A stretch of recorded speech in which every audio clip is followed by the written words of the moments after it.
Hi, I'm Dr. Pranitha, Consultant Neonatologist and Pediatrician, KIMS Cuddles, Kondapur. So let us discuss about the management of dengue fever. So in dengue fever, we usually classify the illness into three phases. The first phase is the febrile phase, during which there can be very high fever. And during this phase, the major complications anticipated are dehydration. And in a child who is prone to have seizures, there might be febrile seizures. The febrile phase usually lasts for 2 to 3 days.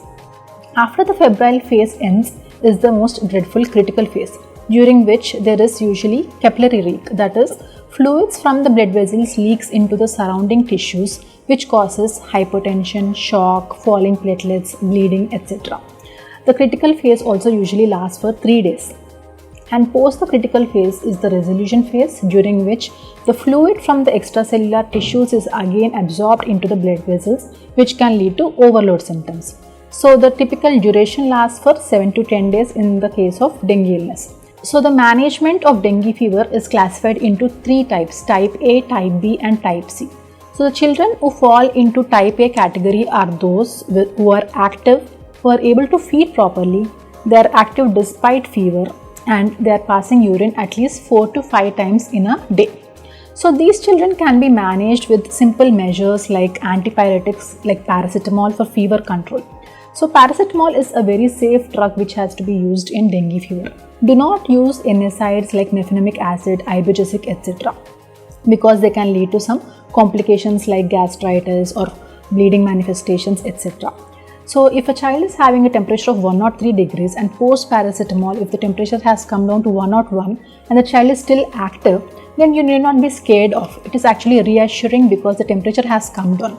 Fever is basically a protective response. It helps us to protect the child from infections from the bacteria or viruses. So never expect the temperature to be completely normal. So the second part of management is hydration. For hydration, we need to give proper fluids to the child.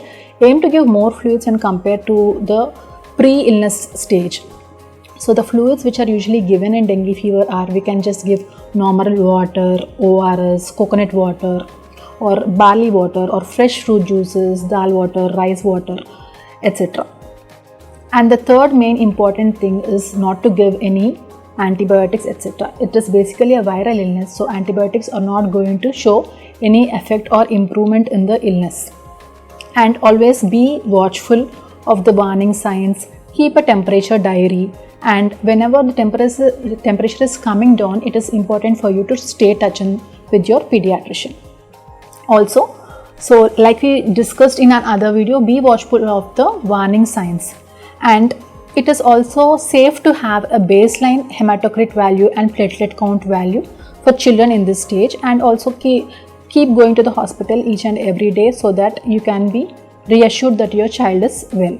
Type B management is for children who are not showing warning signs, we have discussed in another video, or children who are less than 1 year old, that is infants, or children with any other comorbid condition like the child with any heart issue, liver issue, kidney issue, etc.